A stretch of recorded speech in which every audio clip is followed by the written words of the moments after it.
Halo teman-teman semua, balik lagi bersama Story 3M dalam kelanjutan alur cerita manhwa yang berjudul My Lucky Encounter from the Game Turned into Reality.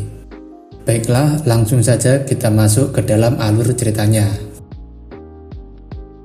Pada chapter sebelumnya, Adrian sudah memulai peperangan dengan keluarga Viscount Parma karena ia memiliki dendam pada Jared Parma. Selama perang berlangsung, pasukan Viscount Parma memaksa Jared Parma agar mau melakukan duel melawan Adrian 1 lawan 1 dan berharap mereka nantinya bisa meminimalisir kerusakan wilayah. Jared Parma pun tak punya pilihan lain selain menuruti keinginan ayahnya untuk mengajak duel Adrian. Tapi sayangnya, Adrian menolaknya karena ia sudah menghabiskan puluhan triliun untuk perang kali ini. Perang itu pun pada akhirnya hanya menjadi pembantaian sepihak oleh Adrian dan hanya dalam waktu 30 menit saja sejak perang dimulai, Adrian sudah berhasil memenangkan peperangan. Saat ini kita kembali ke beberapa saat sebelum Adrian memenangkan perang melawan Viscount Parma, di mana perseteruan kecil antara Elfrid dari Kekaisaran Brigham dengan Olivia Riverdale yang masih berlangsung.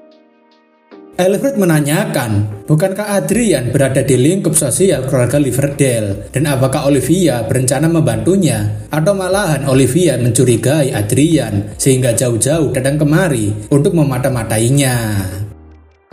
Olivia tentunya mengatakan jika ia datang kemari dengan jelas untuk menyemangati Adrian, tapi ia lebih merasa aneh karena kepala intelijen Kekaisaran Brigham jauh-jauh datang kemari dan yakin jika Elfrid berusaha untuk membawa Adrian keluar dari kerajaan ini.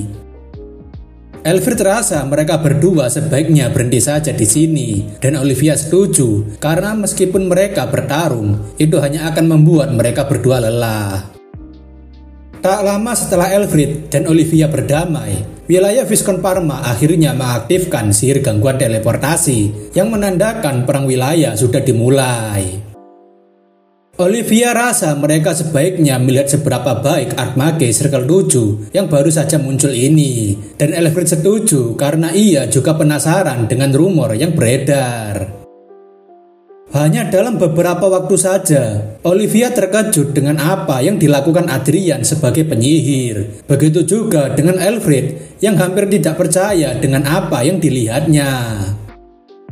Bukan tanpa alasan, Olivia dan Elfrid merasa terkejut karena Adrian yang merupakan seorang penyihir malah melakukan pertarungan jarak dekat yang selalu dihindari oleh penyihir. Elfrid berpikir jika alasan terbesar seorang mage memiliki gerakan terbatas dalam pertarungan jarak dekat bukanlah karena kompatibilitas dengan Vanguard, melainkan karena adanya gangguan sihir teleportasi. Seorang mage pada dasarnya memiliki sihir teleportasi jarak pendek, yaitu Blink, yang memungkinkan mereka untuk menghindari serangan musuh dengan berpindah ke lokasi terdekat. Namun setelah ditemukannya mantra yang dapat memblokir sihir teleportasi, membuat salah satu sihir pertahanan mage menghilang dan membuatnya lebih mudah untuk dikalahkan. Dengan cara mengganggu sihir teleportasi, para mage menjadi harus berhati-hati ketika masuk ke medan pertempuran dan bahkan para mage terpaksa harus dihilangkan dari medan pertempuran. Namun Elfrid sangat tidak menyangka jika pergerakan Adrian seperti ingin memberitahu mereka jika dirinya bisa menghindari kelemahan seorang mage meskipun ada sihir gangguan teleportasi. Elfrid menanyakan apakah Olivia juga mampu untuk melakukan pertarungan seperti yang Adrian lakukan, dan Olivia mengatakan itu akan sulit meskipun dibantu dengan banyak mantra sihir. Olivia berpendapat jika apa yang dilakukan Adrian seperti seorang veteran perang yang memiliki fisik terlatih dan memiliki indera pertarungan yang bagus sehingga tak sembarang orang bisa melakukannya. Elfrid mengatakan jika Olivia rupanya memiliki banyak sekali orang-orang berbakat, dan Olivia membalas jika ia sudah sering memberitahu Elfrid soal itu dan sebaiknya berhenti saja untuk tertarik pada orang-orangnya.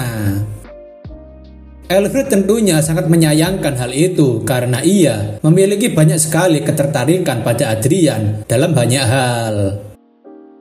Elfrid kemudian berpamitan pada Olivia karena ia sudah cukup melihat apa yang membuatnya penasaran. Karena perang ini sudah terlihat jelas siapa pemenangnya. Olivia sebenarnya masih kepikiran soal Adrian, sehingga ia datang kemari untuk memeriksanya. Tapi Adrian rupanya menunjukkan kebiasaan unik sekolah Riverdale selagi merapalkan mantra. Olivia rasa seharusnya ia tidak perlu meragukannya, karena berkat Adrian, ia akhirnya menemukan pertunjukan yang menarik. Olivia yang merasa puas akhirnya memutuskan untuk pulang saja. Tapi ia tidak tahu sebenarnya Adrian sedang memata-matai Olivia menggunakan elang hitam. Adrian yang mengetahui jika Elfrid dan Olivia akhirnya pulang, jadi bersyukur karena ia berhasil menipu mereka dengan gerakan pertarungan tadi. Suara ledakan di dalam kantor Viscount Parma yang membuatnya sangat terkejut dengan hal itu.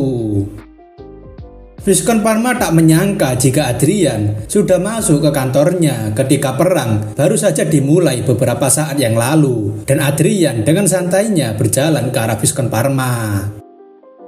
Saking takutnya pada Adrian, Viscount Parma menyuruh Adrian untuk segera menjauh darinya, tapi itu membuat Viscount Parma tersandung dan jatuh. Adrian kemudian menancapkan tongkat sihirnya yang hampir mengenai aset berharga Viscount Parma sambil menanyakan kenapa Viscount Parma tidak tanda tangan saja dokumen untuk menyerah. Viscount Parma yang masih merinding ketakutan menanyakan apa yang akan dilakukan Marquis Adrian pada dirinya dan juga pada seluruh keluarganya. Adrian mengatakan untuk tidak perlu khawatir soal itu karena ia akan menangkap si pelakunya saja. Tapi sebagai bayarannya, Adrian akan menjadikan Viscount Parma sebagai bangsawan bangkrut yang telah dicuri properti dan gelarnya. Namun, Adrian masih memberikan penawaran kedua jika Viscount Parma menolak tawaran pertamanya, yaitu mati bersama dengan seluruh anggota keluarganya.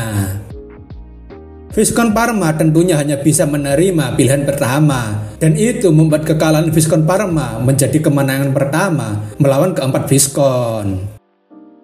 Saat ini kita berpindah ke peperangan selanjutnya, yaitu perang antara Marquis Adrian melawan Viscount Doherty di wilayahnya. Viscount Doherty yang ketakutan bersembunyi di bawah mejanya sambil menelpon Viscount lainnya dan mengatakan jika Adrian dan Archia mungkin akan segera berpindah ke sini setelah mengalahkan Viscount Parma. Viscount Doherty memberitahu apabila dirinya kalah dalam perang kali ini, maka selanjutnya adalah giliran mereka, dan membuat Viscount Karma dan Viscount Ronier tidak tahu harus bagaimana lagi. Suara gemuruh akibat serangan pasukan Adrian membuat Viscount Doherty makin ketakutan karena merasa akhir dari riwayat hidupnya makin dekat. Viscount Karma kemudian mengusulkan agar mereka menyerahkan anak mereka saja pada Adrian, dan Viscount Doherty menanyakan apa maksudnya, tapi Viscount Ronier mengatakan itu percuma. Viscount Ronier memberitahu jika Adrian sudah mendapatkan jerit Parma, tetapi dia masih berjalan ke mansion Viscount Parma, yang berarti Adrian sedari awal menggunakan balas dendam untuk melegalkan perang. Viscount Ronier yakin jika Adrian sebenarnya berencana untuk mengisi perbendaharaannya sendiri selagi membangun pasukannya, dan Adrian pasti memberikan kwitansi belanja perlengkapan militer pada mereka. Viscount Doherty dan Karma yakin jika itu akan membuat situasinya makin buruk dan menanyakan apakah Viscount Ronier punya solusi. Tapi Viscount Ronier mengatakan jika mereka takkan bisa melakukan itu. Viscount Ronier memberitahu jika mereka sudah tidak bisa melakukan strategi yang mereka rencanakan. Jadi ia mengusulkan untuk membuat metode yang baru kali ini. Saat ini, Komandan Kesatria Doherty bernama Dennis telah berkomunikasi dengan Komandan Kesatria Karma dan Ronier karena mereka telah sampai ke area teleportasi.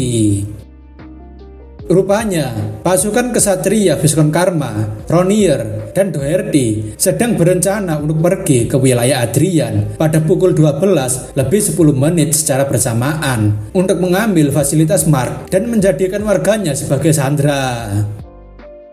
Para komandan kesatria meyakinkan jika rencana ini berhasil, maka situasi perang akan berbalik dalam sekejap. Jadi mereka harus melakukannya tepat waktu.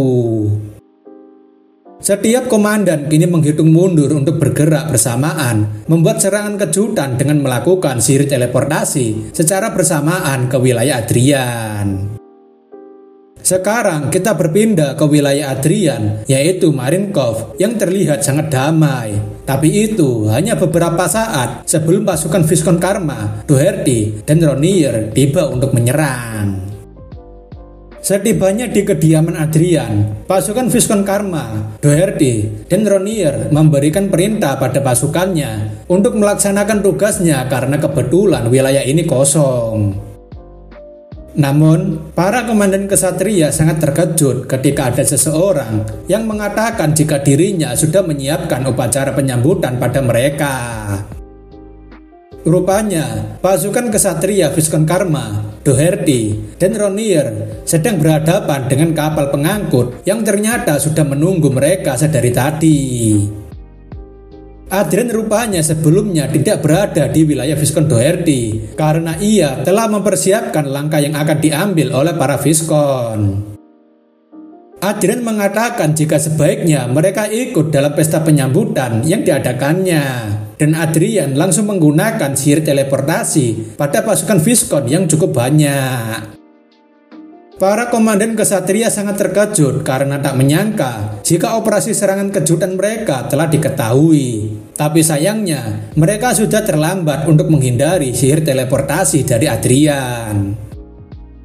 Di area yang luas dengan pemandangan pegunungan dan pohon cemara di sekitarnya, Adrian telah menteleportasi pasukan Viscount untuk menikmati pesta penyambutannya. Dennis penasaran di mana lokasi mereka diteleportasi sekarang. Namun ia sangat terkejut karena tak menyangka akan disambut begitu meriah. Rupanya sambutan yang disediakan Adrian sangatlah mewah, di mana pasukan kesatria Viscount sudah dikelilingi oleh pasukan Vanguard milik Adrian.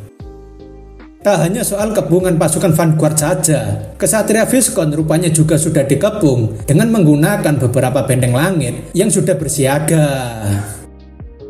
Dennis rasa mereka sudah tidak bisa melakukan apa-apa karena pasukan mereka sudah dikepung dan tidak bisa kabur dari Adrian.